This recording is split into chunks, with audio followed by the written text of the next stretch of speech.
that I know you guys are going to have some fun with. I'm going to have some fun with this one. Are you guys ready for this next panelist? What did you say? I can't hear you. Are you ready for this next panelist? Come on, let's bring about Mr. Seth Green!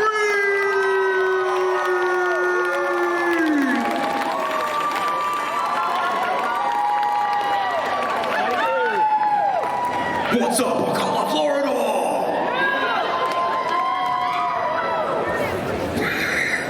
Hey guys. There we go. All right, don't you love it? So, we have a live mic in the front. People can line up to be able to ask you questions. Sweet. So that we can pretty much just Perfect. do Ready. whatever they want. And you know what? Here we go. These guys do not even want to wait. They're like, I don't care. We got look, this is the moment. They're like, yeah, we don't care about what you guys want to talk about. We want our questions answered. Yes. We want them right now. Okay, what's up? So what do you think? You want to go to the guys on the line? Let's do it. Hi, my name is Charlie, and I was wondering if there was a role that you got it, but you decided to decline it, or was there a role you wish you declined that you accepted? Okay, that sounds like two good questions. Yeah, first of all, work is usually work. So when you get a job, you're like, oh, thanks for that job. You're not often like, I don't know, that job. So no, there hasn't been. And if I ever pass on something, it's because I don't think I can do the best job. I'm not right for this, or I don't want to have that experience. But I also take jobs that don't pay anything because this guy's shooting it or this person's starring in it or whatever. I like to do the stuff that seems like it's going to be the best version of the thing that I like to do. Oh yeah! Yeah, right? Thank you, Charlie. So how about this? We're going to take that question Charlie had and we'll just play it a little differently. Okay. Is there a role that you got, and once you got the role and you got into it, you're like, whoa, this is not what I thought it was going to be when I accepted it. I'm really going to have to stretch to make this thing what they wanted. Not really, but I did. This is very silly. So I know the comic book writer Jeff Loeb, who did like the Long Halloween and the Red Hulk, and at one point, this is more than 10 years ago, he's taking over some of the narrative content from Marvel television. He wound up producing stuff like Daredevil, but at this point they were just doing animated stuff. And so he says to me, hey man, we're gonna do an animated thing. Do you wanna play A-Bomb? Do you wanna play the Abomination? And I was like, oh yeah, cool. And so I did. For the pilot, not knowing, I thought it was a short, like a movie, so like the one time, and then they go, great, the show got picked up for 56 episodes. And so I wound up doing nearly 60 episodes of Hulk and the Agents of Smash. No regrets. I love it. I got to be A-Bomb, but I also was like, I'm sorry, is what? Because I thought, like, it's going to be a 2-day commitment every week for the next 5 years. I was just like, oh, jeez. So that was more than I expected when I signed up for it. But again, no regrets, guys. All right, next up in the line, what's your name? What's your question for Mr. Seth Green? Which Punisher are you? I'm the black one. There we go. Hey, I want to know basically about Buffy the Vampire Slayer. That's where I really know you from. And it became a very big icon. I'm not really from Florida. I'm from South Carolina, and I have to say it was a big, yes, the home of the Gamecocks. But yeah, that's where we really know you from. And my name's Nelson Scott. That's a small thing. What's up, Nelson? Yes, but I want to know how you felt about Buffy the Vampire Slayer being such an icon and your role in that. Well, I got to give you a little bit of context. So the movie script, the Buffy the Vampire Slayer, I thought was one of the coolest, funniest, most original things that I'd ever read. And I got to be in that movie in a role that got cut out. But there's a scene where Paul Rubens is on a merry-go-round, and what's that kid's name? Sasha Jensen, I think.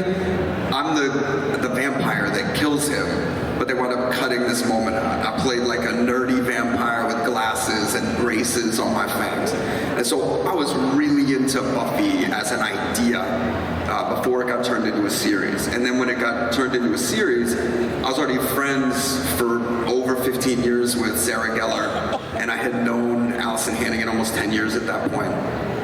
So I was like, oh great, the girls got a new show. Oh, they're trying to put Buffy on TV? Let's see how this goes. And then I got to audition for it, and I never got to play parts like that, like a cool guy, somebody that played a guitar and was like pining over a girl. You know, the character never got pantsed or the head shoved in a toilet. People saw him do something on stage and they were like, hey, that was great, instead of like, I'm gonna kill you. So very different role for me. And I knew when we were doing it that it was great. I knew that the dialogue I was getting, the scenes they were writing, the storytelling, I knew that it was great. No, and it sort of didn't is the thing. Like, it was big with kids, but that was at a time when Warner Brothers was launching their UHF, WB, and they were putting a lot of money. It would become like the CW sort of young teen or you know, older kid kind of programming, like romantic drama, that's life education stuff. So Buffy was one of the first things that got to be that. It was on the air the same time as like Dawson's Creek got launched. And so this is very new programming. And we knew it was hitting with our peer group, but it wasn't getting any kind of legitimate recognition. Like the Emmys didn't notice it. That we got advertising sponsorship, but it wasn't something that was wildly respected. It's over time that people really got to study and unpack it. And especially, I love Generation Share It with their kids. So you get this timeless teenage experience that's sort of well curated. I like that. I like that people have made it their own. So I knew it was getting big when they put our faces on like root beer cans, lollipops. I was like, I don't know about this, guys. I thought we were doing something different. And then, but it's really years later. It's like after the show was on the air that people tell me that the show helped give them information that they needed or made them feel a little less alone, which is really all it was trying to do. So I love that. I love getting to be a part of something like that. Nelson, did you have his lunchbox? No, is that the correct question? Yeah, that's the right answer. In real talk, a buddy of mine got that lunchbox, and he kept hiding it around my house. So I was like, it did pop up in some place, and I was like, I'm trying to get rid of this. And he brings it back like the rubber ball from the Changeling. Just haunted lunchbox. That's a deep cut. There's like one person in here who saw that movie. All right, thanks a lot, Nelson. I appreciate Thanks, it very buddy. much. All right, next in line, come on up. Oh, I know this person. All right, what's your name? What's your question? Hi, my name is Amanda. First, thank you for being a great panel host today, and thank you to our ASL interpreter. You're doing amazing. Thank you so much. I haven't even tried to stump you yet. Don't make her say bad words. It's I won't. No, just like get a little Bone Thugs in Harmony to see how fast your skills are. Hey, I will tell you something really funny though about Sarah real quick. So this is actually a good little story that happened. So we did the panel a couple panels ago, and we were going like 1,000 miles an hour. Yes. And we got off the stage, and I said, "Did you sprain your hand or injure your hand?" And she was like, "I actually stabbed myself in my thumb into my finger because I was trying to go so fast." So yes, I did. My God. This is Sarah over here, everybody. So let's give her a big round of applause. Thank you very much. Now that we've gone through all these other tangents, back to you. well, the first time that I met you was around San Diego Comic-Con 10 years ago. And Sure, where I lived for nearly 20 years, yeah. Exactly, but thank you. You're always a sweetheart. So my question is, there's a little bit of feedback going on. Okay. Two soundtracks from the 90s, Can't Hardly Wait and Idle Hands, I would say, are absolute bangers. I still play them all the time. My question would be, what movie soundtrack, whether it was a movie you were a part of or that you've heard as a fan, do you just play on repeat? Sure. I love movie soundtracks. I love legitimate needle drop music that is appropriate for a film and becomes as a collection like your own mixtape related to that movie. I love that James Gunn really revived the concept of a needle drop movie soundtrack and made it like a mixtape. My first favorite movie soundtrack is Purple Rain. I don't know if you've ever seen this masterpiece of a movie starring the absolute legend Prince. The film's phenomenal. The soundtrack is one of the best soundtracks ever made. Oh yeah. And then I like stuff like Stand By Me or Lost Boys or like good stuff that had a bunch of brand new music on it. But I'm even into like the Tangerine Dream 3 O'Clock High soundtrack. Like, I don't know. I love music. I got to make a movie in Thailand and really emphasized all my effort around the soundtrack. We put out a vinyl, but there's only like 500 pieces, but it has both the score and all of our needle drop music. So I love it. What's your favorite? Idle Hand soundtrack is just amazing. But if you're feeling particularly emo, because I was in high school around that time, it's got to be the Can't Hardly Wait soundtrack. I mean, come on. We launched a lot of bands. It's great. That's a fragrance of love scented candle beat. That's what I'm talking about. Hey, actually, an incredible piece of real trivia. The prop master who built my backpack for Can't Hardly Wait went on to make all of the props for Marvel. Made Thor's hammer and the Infinity Gauntlet. Same guy. It all started with the love pack. I love See what I'm saying? This is great. Thank you very much. My pleasure. That's great. Thank you so much. All right, next in the line. What's your name? What's your question? Hi, I met you yesterday. My name's Corey. Hey, what's up, Corey? Hey, Good to see you again. Yeah.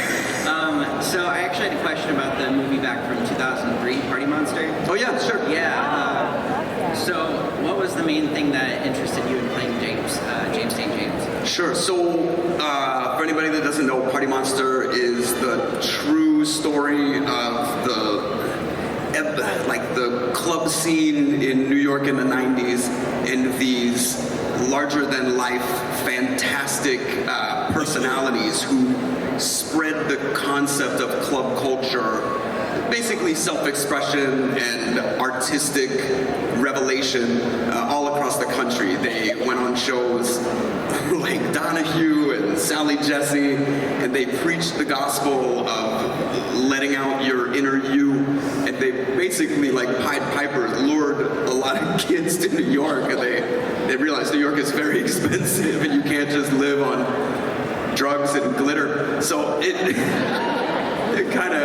all sort of imploded, but it was the beginning of what would become ballroom culture, what would become Drag Race, what would become any of these kinds of explosive, performance art. So what interested me about that, they asked me to play that role, and me, I've been acting my whole life. It's my favorite thing. I never get asked to play something as complicated and as challenging as that guy. James St. James is an extraordinarily talented writer and performer and artist, but was also at the center of that insane situation, which resulted in a pretty grisly murder and an arrest, and so much trauma spiraled out of that very good idea. I was very excited to be a part of, getting to tell that story, make sure it was told well. When you share those kinds of bits of history, the context of it, the message you try and give from it, like it wasn't that all of that should be burned to the ground. It's just there's rails you need to follow so that people don't get hurt, or people don't lose themselves in it. So, and also the amazing thing for me was that there's so much real footage, because those kids were filming themselves 24 hours a day. And so the guys that made the documentary Eyes of Tammy Faye, and they made the documentary Party Monster, they're the same people that wrote and directed the film. Randy and Fenton, they run World of Wonder, which is like the founding producers of Drag Race and all that stuff. So they had hundreds of hours of footage. And so me and Macaulay Culkin, who had not made a movie in like 8 or 10 years, we convinced him to do this movie. And he and I had become friends like 2 years before that, so we spent that whole time thinking about how this movie would get made when the script was right. And then we only had like 18 days to shoot the movie, so it's the craziest prep, all this work, and then you're like running like a marathon and it's over in a second. So I love that movie. Nobody ever sees it. This is a great lesson. The financiers of the movie were cash poor when we took it to Sundance, and so they took the highest money deal, which was an exclusive DVD release with Blockbuster. And so Blockbuster owned the sum total of all of the manufactured DVDs for this movie. You literally can't find a hard copy of it. Yeah. Thank you very much. Thank you. Thanks a lot, man. Did I answer the question? I think, you know what, whether you did or not, I think you did. Whether you did, it was still a good story, so that's all that matters. Thanks. That's right. Which I kind of blacked out. I'm telling you, you know what, if you keep this up, you might have a career in this one day. You think so? I think so. Some kind of like communications? I didn't go to college. All right, next up, what's your name? What's your question for Mr. Seth Green? That's Wendy. Oh, what's up, Wendy? Recognize. I just have a quick question. Can you hear me? Wait, step just a little closer. Actually, we're from Pennsylvania. That's true. I am from Pennsylvania. Where in Pennsylvania are you from? I'm from Lewistown, Pennsylvania. I'm familiar with that. Right on. We're also the same age. Sweet. Well, I won't reveal that to everybody. Okay, so we've established you're both 25. Good to go. Let's go. So I just had a quick question. All the things that you've ever done, have you got to keep anything that you could share with us that's like, oh my gosh, this is the coolest, or... Yeah. Well, he just said he had the first backpack created by the guy who does. No, I didn't keep them. I didn't keep any of that stuff. What? No, but I do have the suit that Scott Evil wore at the end of the third Austin Powers. I have that black suit. And then I have a Hawaiian shirt that James St. James wore in Party Monster. And I convinced the prop guys on the Italian job to let me walk off with one of those gold bricks. And then when September 11th happened, I got the whole cast to sign it and we auctioned it off for the firefighters.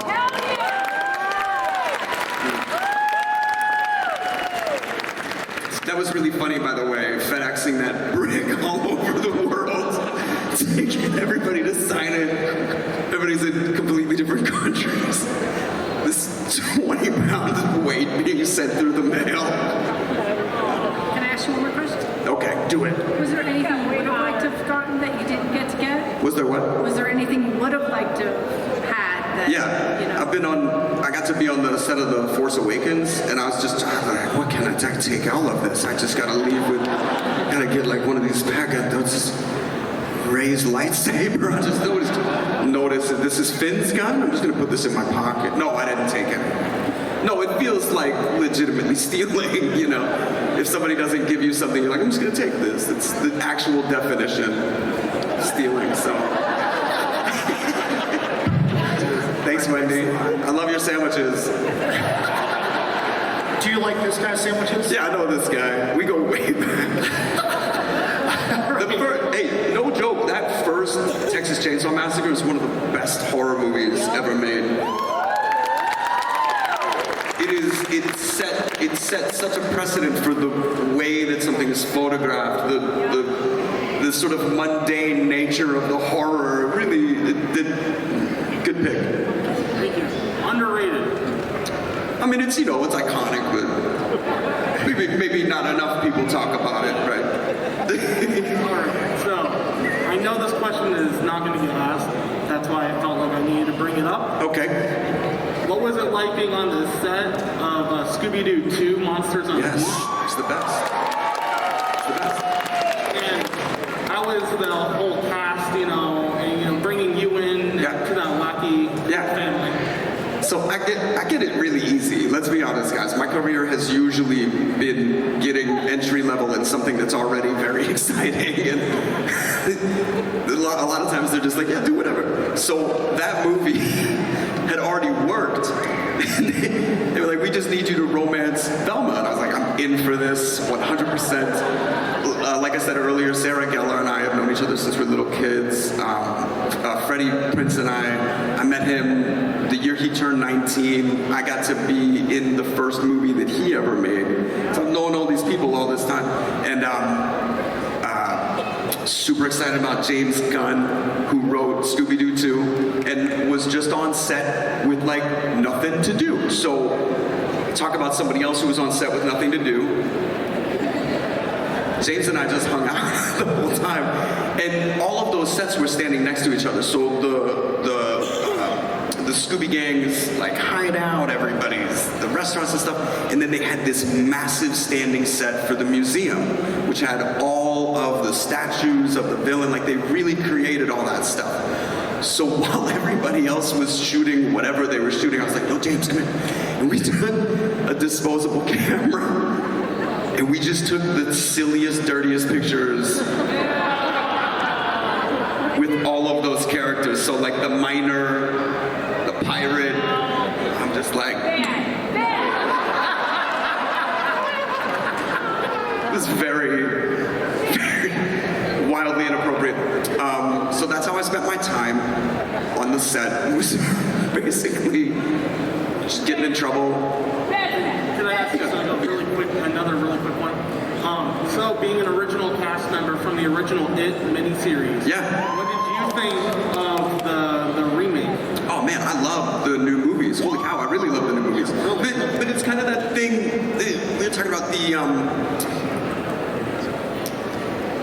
right, so we're all born into a time where the legends, the icons, the mythology, it's all already existed, right? Shakespeare's written all these plays and they continue to get reinterpreted.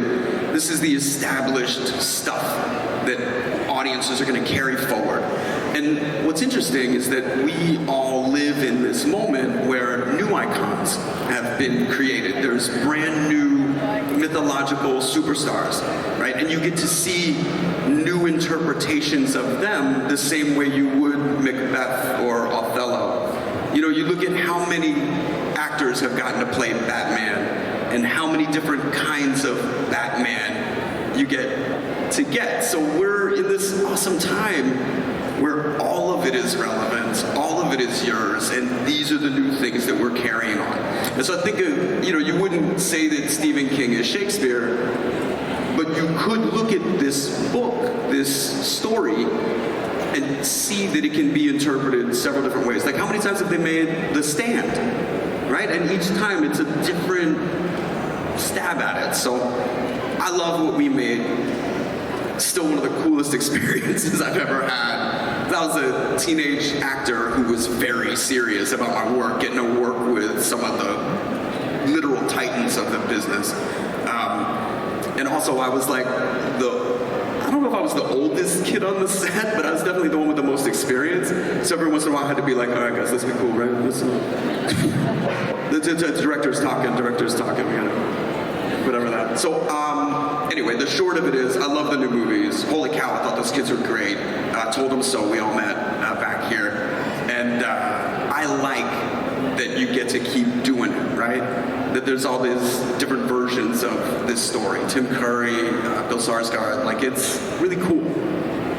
Yeah. Thank you, Seth. Anytime, Leatherface. Scotty Doo. What? But I already did. Thanks a lot. All right. So can somebody help her with the mic here? Hey, how's it going? Oh, look at this. It's Mick the Zombie. All right, so what is your name and what's the question that you have? Okay, so my name is Mika, and Hi, Mika. can I please get a job on Robot Chicken? And before you answer that, I have 4 child slave wages. So many questions. First of all, I guess what kind of job are you looking for? I don't know, like something like voice. Something voice. Okay. Well, there's some union regulations around that. We can figure out somewhere. Figure out. Is that what you want to be doing? Yeah. Voice stuff. Well, you already sound incredibly competent, and just your lack of fear with getting in front of all these people and speaking. I'm impressed. You're already halfway there. I tell everybody the same advice advice that I got about voice acting, it's really acting, you know, it's just acting with your voice. So if you practice that, if you spend time focusing on that, that's how you get better at it. But how to break into it, man, you just gotta keep shooting. Just keep shooting your shot. At some point it works. Okay. Don't ever quit. That's the truth. You did a really good job. Okay, bye. Okay, bye. Hey, you did a really good job too. What did we just witness right there, man? That was cool. That was cool. All right. So she set the bar really high. Yeah. No pressure for anybody else in the line, but that bar. No, we're deeply familiar at this point. All right. All right. What do you want to ask me now? Okay, hi, my Hey, name what's is up? Sarah. Yeah. Totally familiar. It's very familiar. Yeah. I know we've been talking. I could pull you out of this crowd very easy. Pretty easy to spot me with that. Oh, guys, it's Sarah. You know, with the bottle. Anyways, so obviously I'm going to ask you about Idle Hands. Okay. Big surprise. But anyways, so what was your favorite thing, or like favorite scene, or just favorite anything filming during that movie? This is so much fun making that movie. That's it really what I've was. heard. Well, because Devon Sawa, so the movie's about a kid whose hand is possessed, and so Devon Sawa did all of the heavy lifting in this movie. Like, he's doing this miming with, oh my god,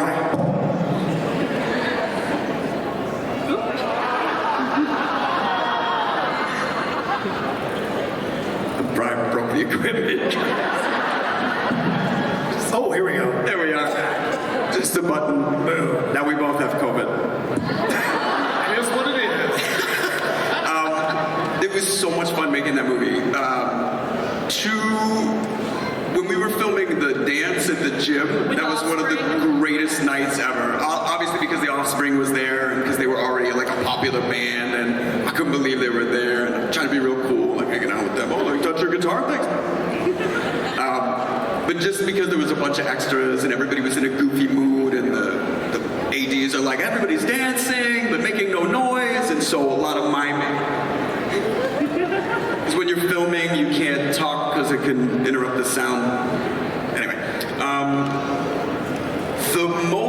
one of the silliest memories that I have is we shot through the night all the time on that movie. Like, we would start at sundown and then we would shoot until the sun came up because everything was exterior and everything was at night. One time, it was like 3:30 in the morning and we still had a lot to do.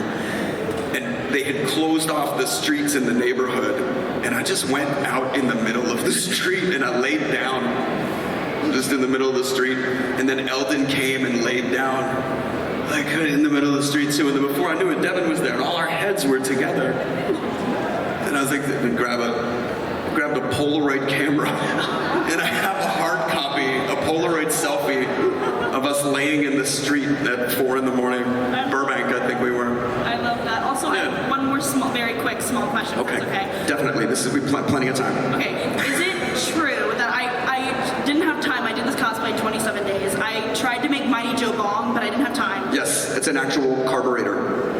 Is it true? Built from like muffler parts. Is it true that on set you guys used it at some point? They proved that it could be lit because there was a gag where they needed us to actually like inhale it. Okay. Yeah. So, but anytime during off screen, did you guys ever use it? Like, was it a functional bong? Illegal cannabis consumption? I didn't. You said it, not me. I'm sorry, Seth. What? Oh my god! Sorry. I thought this was a PG panel. Seth, you said it, not me. I said nothing about that. I couldn't confirm or deny that, really. That's fair. A lot of people had access to that muffler. That's true. Thought I'd ask. Thank you. All right, good to see you. Okay, so hey, so the last person that's in the line right now, that's going to be the cutoff as far as the questions We're go. gonna make it, guys. So I believe in us. nobody behind that guy that's in the back of the line, that's going to be all of it. If you don't get a chance to get your question answered, I'm sure that Seth will be. They're all single file, like Tuscan Raiders, so they're hiding their tracks. Who knows how many people are in this line? It could be 40, it could be 2. All right, what's your name? What's your question? Hi, my name's Kara. I'm a really big fan. My question is, if we ever got an Austin Powers 4, it would make sense that Scott has his own angsty kid. Who would play that child if you could pick? Oh, that's funny. I don't know. Who's a great kid? You know what? Did you see the GM commercial that we did for the Super Bowl? The Scott's got the baby? Yes. I think if they ran with that storyline, they'd keep it a baby. I said to Mike, because they pitched the baby idea, they're like, what do you think Scott's got a baby? And I was like, yeah, that's great. What if the baby... Because the story is always right, Scott's the dad now. So his whole thing is like, you're a terrible father. I'm going to show you what a great dad can be. But this kid would hate his own father. And to really shove it in his face, he'd love the grandfather. We all saw this in The Force Awakens. Ben Solo is like, these are my parents? Han Solo and Princess Leia are my parents? And everybody all like, yo, Ben, your parents are great. And he's like, yeah, thanks. Man, your parents saved the whole galaxy. Yeah, whatever, I heard. You know what I mean? Ben Solo is just on like chat rooms. Nobody understands me. My parents are so stupid. You know who I really, really want to be like? My granddad. Adolf Hitler. You know what I mean? And you know what I'm saying? And then it's Kylo Ren. He's like, man, Darth Vader was the greatest. He was all about genocide. Darth Vader was blowing up whole planets. My dad's so stupid. He can't even wear sleeves, you know? So if you watch that GM commercial, Scott says the kid's name is Kyle. Like Kylo Ren. So, anyway, I don't know if there's ever going to be an Austin Powers 4. Well, we're just going to. But if they did, I bet the kid would be young. Okay. Yeah. So who would I cast? I don't know. What's the most? You should cast Jack Dylan Grazer from It. He's too old for what you're saying, but he seems like the He's almost 6 foot. What are you talking about? Wouldn't that make it even better? That'd be so weird. Guys, Chuck E. Cheese is walking the floor. It's great to see you out and about, Chuck. I love the rebranding. I'm here for it. Thank you. You're welcome. Thank you so much. All right, next up, what's your name? What is the question? Hi, my name is Jason Wright, and I just want to first off say, Seth, thank you so much for all the laughs throughout our entire lives, man. You've made an impact on everybody in this room, as you can tell. That's my privilege. Just for being yourself. And what I want to know is how do you stay creative, and how do you, with business and the actual and everything that you've done in your life, and all of that on top of it, how do you still stay creative to this day? Well, I can tell you it's not consistent, and I've had plenty of emotional ups and downs. Like, it's very challenging, I think, when I can't help but put literally everything I've got into whatever I'm doing. Yeah. But that also demands that I get excited about what I'm doing enough to put all that passionate effort behind it. So I make a real point of not choosing things that I don't like. That's a big start. Yes. Don't seek things that make you unhappy.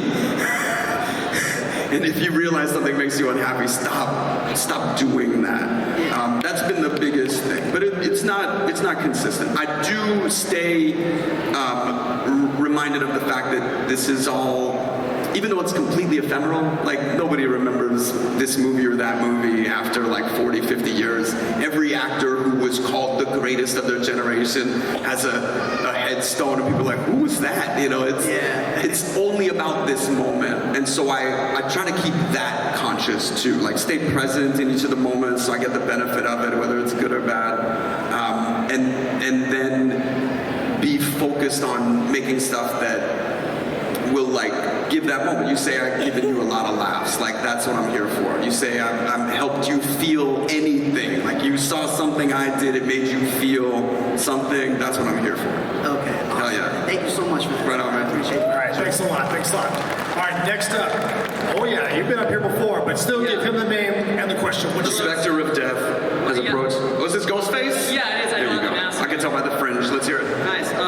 My name's Quentin. Nice to meet you. What's up, Quentin? I just wanted to first off thank you for making my childhood like the second Scooby-Doo Yes. movie. First movie ever. Thank your parents for letting me raise you. Of course. Yeah. No, the second Scooby-Doo movie is the first movie I ever saw. So it really like has a special place place in my heart. Oh, thanks, man. But like a year or two ago, I was going through all your old movies, trying to watch the ones I hadn't seen, and I came across this movie called Without a Paddle. Sure. And it's you, Matthew Lillard. We ruled the summer for a period of time, just FYI. It was so much fun, and I saw the person that dies, the friend that dies, was played by Tony Starr, who's now kind of a big actor. He plays Homelander, and I hadn't seen him in anything before that. I was just wondering, what was your experiences working with him, and what was that like? I mean, we were making a totally different thing than The Boys. Yeah. So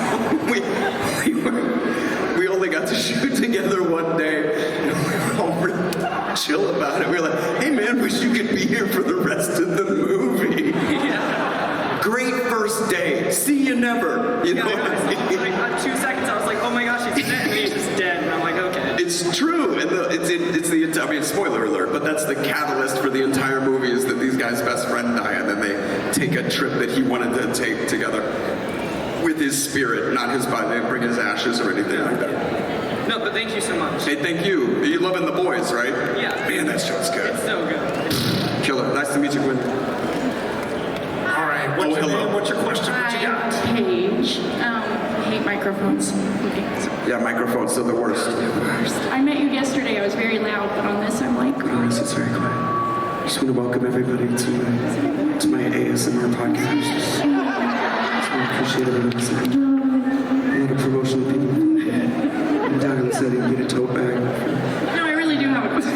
Okay, let's hear it. You don't want to just workshop this bit with me? I think we have a sketch here. I really do, but I feel like it's going to get too ASMR. Yeah, everybody would be. Yeah, so what you just said about not doing something that doesn't make you happy touches my soul. Oh, good. At the point I am right now. Hell yeah. But another quote from today, you can't just live on drugs and glitter. I'm telling you right now, as soon as he said it, I'm like, I am changing my I'm Facebook fucking status taking it. to that as soon as I Taking leave it. here. I'm James gonna will make be a so proud. sticker. I'm gonna make a sticker with it, and I want to donate the proceeds to your favorite charity. Right on. We can do like Trevor Project or any one of those. That's not what I chose. Everybody needs the help. Yeah, that's the one that I usually donate to. Oh, cool. They're still doing really good work. Yeah, so thank you. Hell yeah. And because it was Party Monster was what I was going to ask about, but you already. So I guess a real question would be. The best shape I've ever been in, by the way. That's trying to achieve like drug body. Just didn't eat bread for 6 weeks. Right. So, sorry, I'm like nervous on the microphone. So, did you really know a lot about the murder before you got into it? So here's what's crazy is that I grew up in Philadelphia, and when I was like 14 or 15, and my sister was 18, 19, and she took the train or drove with a friend, and they went to Limelight all the time. So my sister would come home telling me the stories of these crazy wild clubs, and my sister's really little, this straight blonde hair, and way smaller. Yeah, right. Yeah, she's a little smaller than me. I got it. But she would roll up there in like the same like China doll dresses that she would wear when she was a little kid. And so she looked like a doll with the ribbon in her hair. Michael Allig saw her and her friend in the line and were like, "You're my girls tonight." Adopted them that whole night, like carried. Yeah. But this was 2 years before any of that would happen. When he was still like the king of this thing, picked her, brought them in, and showed them this wild night. So then they could come back anytime after that. And that was like her regular Thursday. Was going to New York, hitting the Limelight. So I would hear the stories about it. And then when the whole thing kind of crumbled and Peter Gatien got arrested, I wasn't taking note of it. Like I learned more about it after the fact. Reading James' book, reading their script, I learned about like what actually happened. But it was this, I don't know, this like Narnia to me. You know, I'd hear my older sister be like, "You can't go there." I saw it I was real young, and I saw this like documentary on it. Yeah. Young, and I just remember the song, and it just stuck in my brain. so crazy, like Narnia, like otherworldly, like type things. Yeah, like you step through this And as door a of some weirdo. industrial thing. Yeah, a weirdo that's never seen weirdos like that. You're just like, wow. Yeah. But then they killed people. Well, not everybody. that's kind of the point, right? Is being weird doesn't make you a murderer. And I use that one too. Yeah, for sure. Well, like when Idle Hands came out the week that Columbine happened, and we really had to. I was still committed to all these press events, so I'm like, going to have to talk about this movie. I had to do Rosie O'Donnell's show, and Rosie was like, let's talk about violence in film. Your movie's about a little boy who kills all his classmates. And I was like, well, Rosie, it's not that simple. And also, can I just say that I wore a black overcoat in high school and I didn't kill anybody? You know what I'm saying? So what you're saying is our high school experience went from Can't Hardly Wait to Idle Hands. Basically. Well, that's all. Thank you. All right. Nice to meet you. All right, so hey, we're running out of time. We're still going to get to every one of these questions. Doing this. Let's do this. Do the lightning round. What's your name? What's your question? Hi, Seth. Hi, how you doing? I'm fabulous. Fantastic. That's great. I'm so happy to meet you. Nice to meet you too. Oh my God. Okay. So, first You got this. I do have this. You're doing great. I'm fabulous. Okay, so first of all, have loved you for so long. You are such a versatile actor. Seriously. You do so many things. Voice, everything. I love it.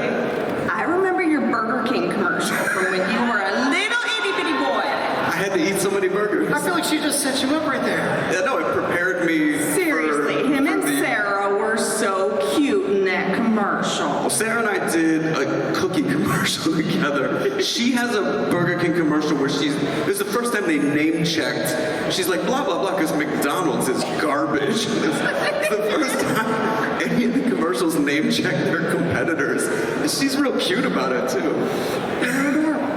But there's so many things that you've done over the years. It's true. And when you were talking earlier about Buffy and people sharing it generationally, my daughter, wave your hand. Yeah. Is now a huge Buffy fan. Come on. You know, she just graduated high school and she loves Buffy because congratulations. It's nice when it ends, right? Yeah.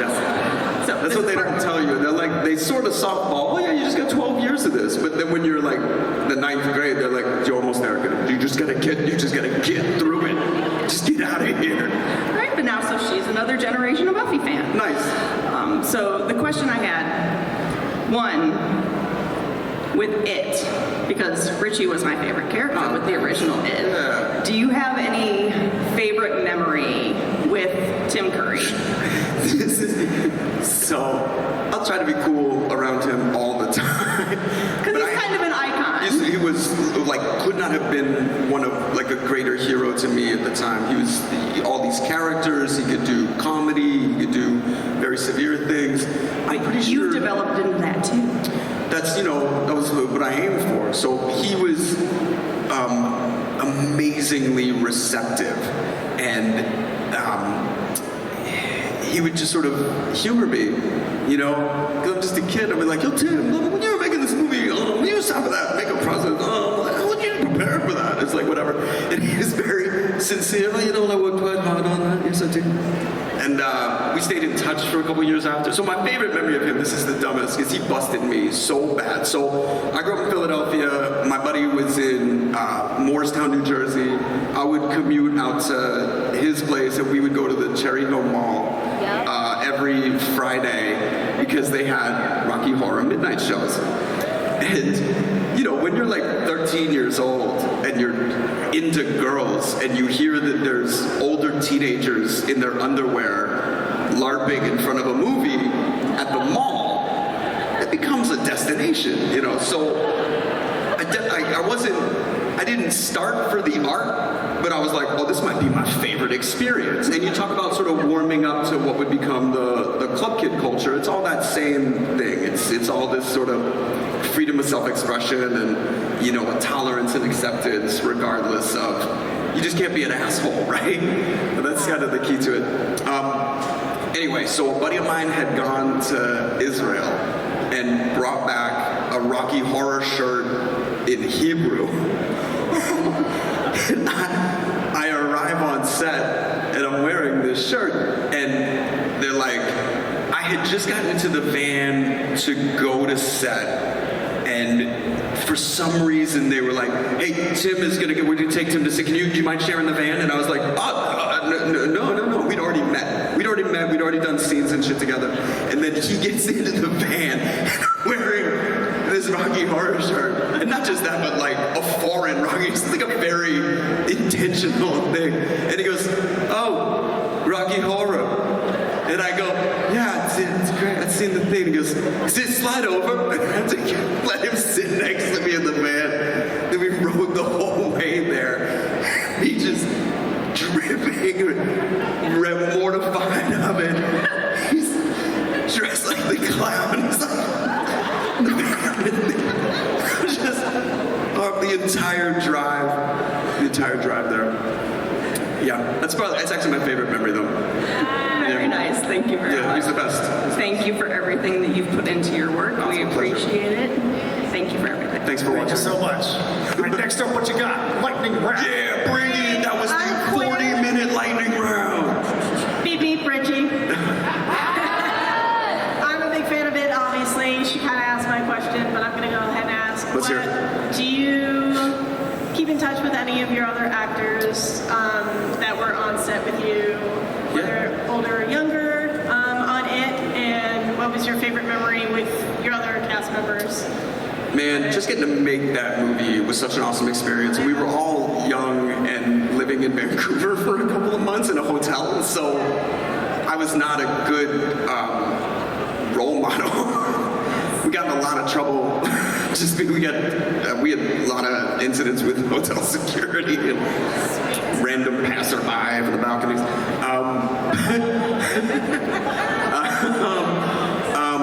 For a long time, I was still in touch with everybody. The kid who played Henry Bowers, Jared, we were roommates.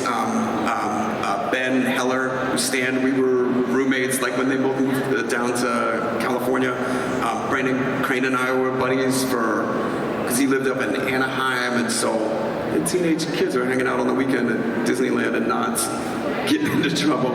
Were you guys involved in the filming of the new one at all? Did you interact with any of the... I mean, I met all those kids after the fact. I got to meet Finn. He had already been cast, but I don't think they'd shot it yet when we first got to meet. And then I saw him at the premiere. I got to meet Jack. And then Jack wound up in Shazam. Zach Levi's a buddy of mine, so I went and visited that set. I got to meet him again there. Everybody, you just sort of, anybody that doesn't quit and doesn't die, you have the opportunity to run it. Like Jake Busey and I just ran into each other. It's probably been like 20 years since we've seen each other. Yeah. Right on. Thank you. All right. What's your name? What you got? We got this. Hey, Mike. My name is Mike. Come on. I spoke to you earlier. Oh, yeah, I remember you. Yeah. It's great to have you this year. My question is, what was it like working on Ticks? Ticks? Buddy. Pulling this out on me. I was very excited to get that job. The guy who made Hellraiser 2 directed it. Alfonso Ribeiro was in it. And Amy Dolans, who I'd been in Can't Buy Me Love with, got cast in it too, but now we were like playing the same age, which is kind of cool.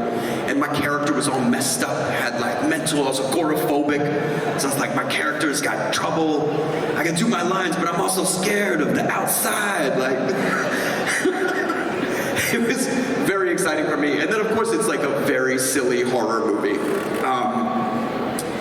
There was a moment where I was filming, it's the scene, it's, what's his name?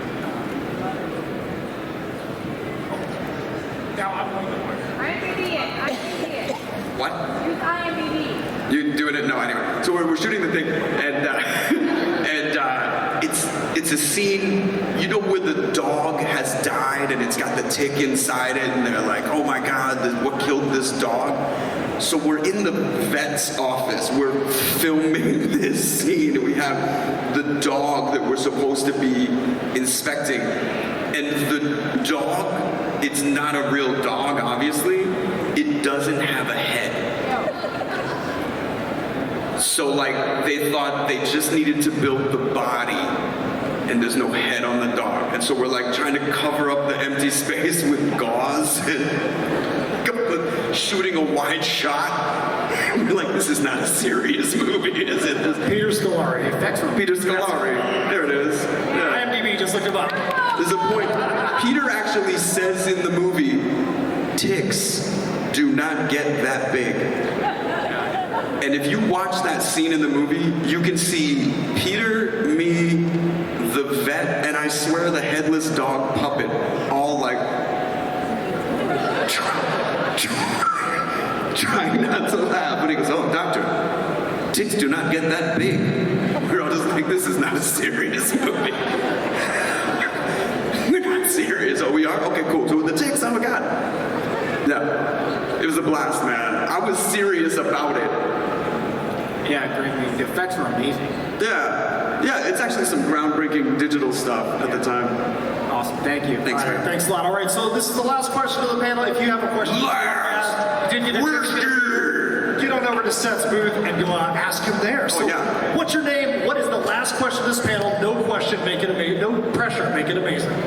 Oh, Jesus. My name is Thomas. What's up, Thomas? I had a question. What was your favorite episode to film for Robot Chicken? Well, you know, the production process for that is extensive. And every different aspect of it is like a different aspect. There's a couple of real highlights, though. I got to record Don Knotts in our very first season, got to direct him.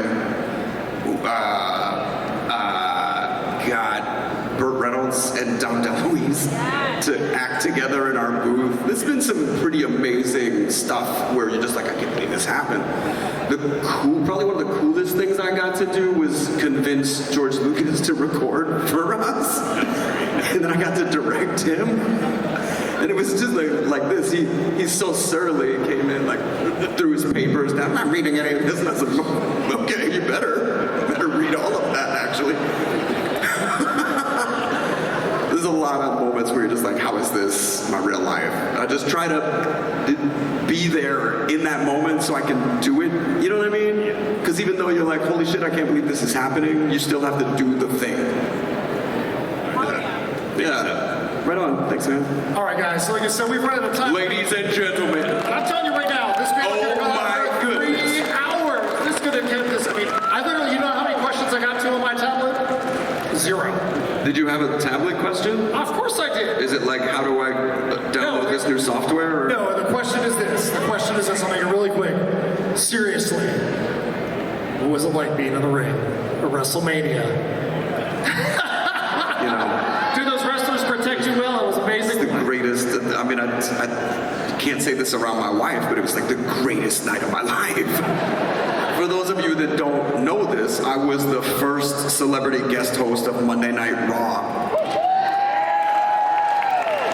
And I got to GM all of the matches that happened that night, including putting myself into a 6-man tag team match where me, John Cena, and Triple H fought against Randy Orton, Cody Rhodes, and the Young DiBiase. And no big deal, I punched Cody. I got a shot in on Cody Rhodes.